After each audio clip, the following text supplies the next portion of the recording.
বহুদিন ধৰি মই এটা সংগঠনৰ লগত কাম কাজ কৰি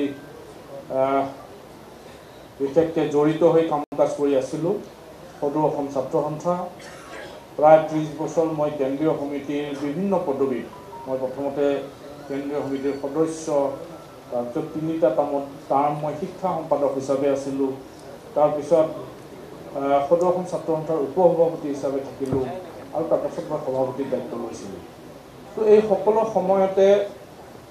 অসমৰ ৰাজনৈতিক ক্ষেত্ৰখনৰ সন্দৰ্ভত যি অধ্যয়ন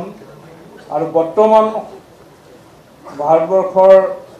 সন্মানীয় প্ৰধানমন্ত্ৰী আমাৰ সকলোৰে আদৰ্শ নৰেন্দ্ৰ মোদী ডাঙৰীয়াজীৰ যি পদক্ষেপ, লগতে অসম চৰকাৰৰ সন্মানীয় মুখ্যমন্ত্ৰী ডাঙৰীয়াৰ যি পদক্ষেপ, এই সকলো কথাৰ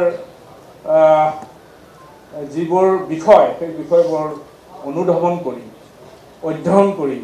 মই এই দলটিত যোগদান কৰাৰ সিদ্ধান্তত উপনীত হ'লোঁ। আজি এই যাত্ৰাত এগৰাকী নতুন ব্যক্তি, অতদিনে ছাত্ৰ ৰাজনীতিৰ লগত জড়িত আছিলোঁ, এতিয়া মই সক্ৰিয় ৰাজনৈতিক দলৰ এগৰাকী সদস্য হিচাপে আজি অংশগ্ৰহণ কৰিছোঁ। সন্মানীয় প্ৰদেশ বিজেপিৰ সন্মানীয় সভাপতি ভৱেশ কলিতা ডাঙৰীয়াই আমাক যি দায়িত্ব দিব, একেবাৰে প্ৰাথমিক পৰ্যায়ৰ পৰাই সেই দায়িত্ব মই আখৰে আখৰে পালন কৰি যাবৰ কাৰণে মই সদায় বাধ্য থাকিম। ভাৰতীয় জনতা পাৰ্টিৰ যি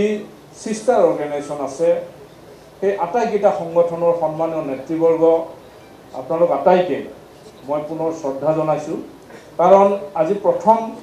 এই দলটিত যোগদান কৰাৰ কাৰণে আমি আহিছোঁ। দলৰ বহু কথা বতৰা আমি আকৌ শিকিব লাগিব, কাৰণ এটা নতুন যাত্ৰা।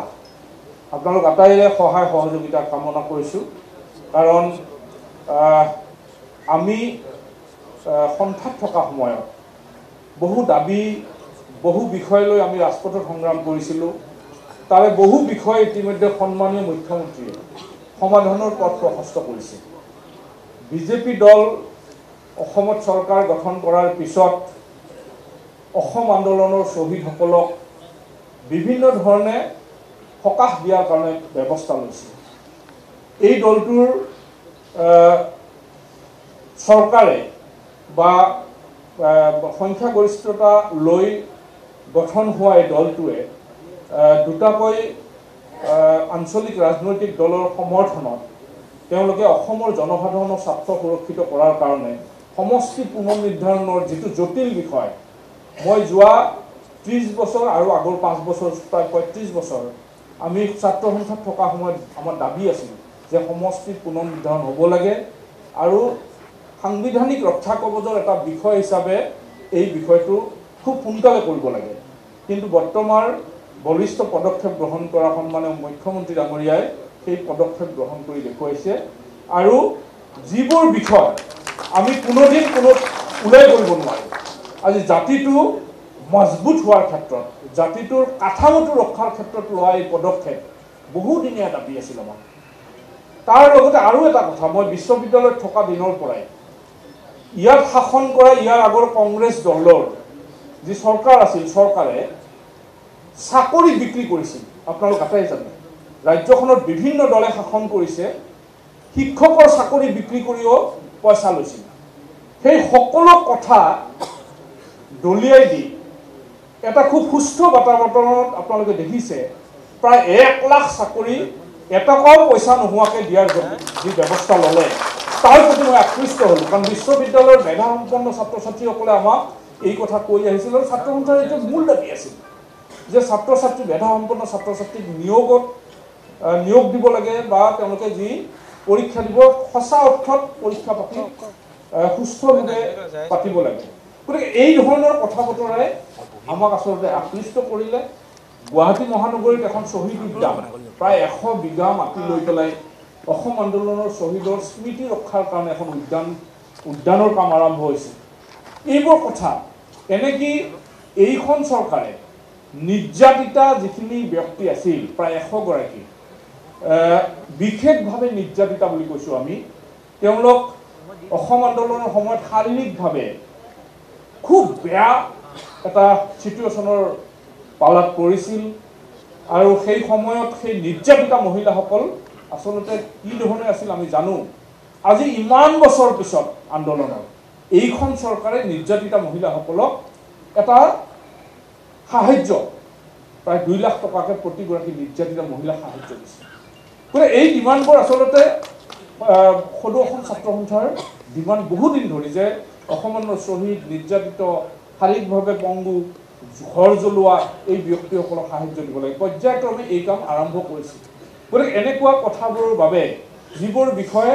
ইতিমধ্যে সমাধানৰ সূত্ৰ উদ্ভাৱন কৰি কামবোৰ আৰম্ভ কৰিছে আৰু সেইকাৰণে মই এনেকুৱা কথাৰ কাৰণে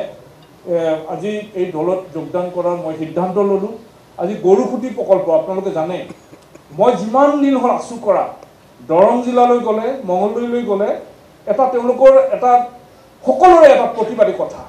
যে আপোনালোকে গৰুখুটি আমাক কেতিয়া ঘূৰাই দিব কিন্তু আমি নোৱাৰিলোঁ বহুত আন্দোলন হ'ল আপোনালোকে শুনি আচৰিত হ'ব প্ৰচেছন ধৰ্ণা চব হ'ল কিন্তু তাৰ মাজত এই গৰুখুটি অঞ্চলটো বেদখল মুক্ত কৰি পেলালে যিটো কথা এটা লেণ্ডমাৰ্ক কথা এটা আমি যিটো কথা আমি সদৌ অসম ছাত্ৰ সন্থাত থকা অৱস্থাটো আমি আদৰণি জনাইছিলোঁ গতিকে এনেকুৱা কথা যে সত্ৰৰ মাটি বেদখল এইবোৰ সদৌ অসম ছাত্ৰ সন্থাৰ ডিমাণ্ড আছিল আৰু সেইকাৰণে সত্ৰৰ মাটি বেদখল মুক্ত কৰা কথাটো আমি অত্যন্ত সুখী আৰু সেইকাৰণে কৈছোঁ যে ছাত্ৰ সংগঠনত থাকি কোৱা বহু কথা এইখন চৰকাৰে ৰূপায়ণ কৰিছে এইখন চৰকাৰে ফলপ্ৰসূভাৱে আগবঢ়াই লৈ গৈছে আৰু বহু অমীমাংসিত কথা আছে সেই কথাবোৰ এতিয়া আন্তঃৰাষ্ট্ৰীয় সীমান্ত চিল কৰাকে ধৰি চৰাই এটাও আহিব নোৱাৰা ব্যৱস্থা এটা হ'ব বুলি মুখ্যমন্ত্ৰী ডাঙৰীয়াই কৈছে ভাৰতবৰ্ষৰ গৃহমন্ত্ৰী ডাঙৰীয়াই কৈছে গতিকে এনেকুৱা অৱস্থা এই দলৰ বাদে আন কোনো দলৰ ইয়াত অস্তিত্ব নথকাটো আমি বিচাৰিছোঁ এই দলটোৱে সমগ্ৰ জাতিটোক নিৰাপত্তা দিয়া কামত আগবাঢ়ি গৈছে গতিকে এতিয়াও যিসকল ব্যক্তিৰ শুভবুদ্ধি উদয় হোৱা নাই সেইসকল ব্যক্তিক আমি অনুৰোধ জনাইছোঁ এই দলটোলৈ আহি যোগদান কৰক আৰু অসমৰ প্ৰতিটো জাতি জনগোষ্ঠী ভাষা ভাষী ধৰ্মাৱলম্বী লোকৰ সুনিশ্চিত ভৱিষ্যত নিশ্চিত কৰক মই এইখিনিকে ক'লোঁ আৰু আপোনালোক আটাইকে পুনৰ মই শ্ৰদ্ধা জনাইছোঁ আজি এটা নতুন যাত্ৰা এই যাত্ৰাত আপোনালোক আটাইৰে সহযোগিতা কামনা কৰিছোঁ ধন্যবাদ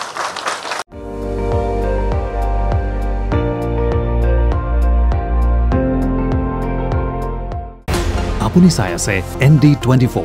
সৰ্বশ্ৰেষ্ঠ নহয় সৰ্বোত্তমৰ দৌৰ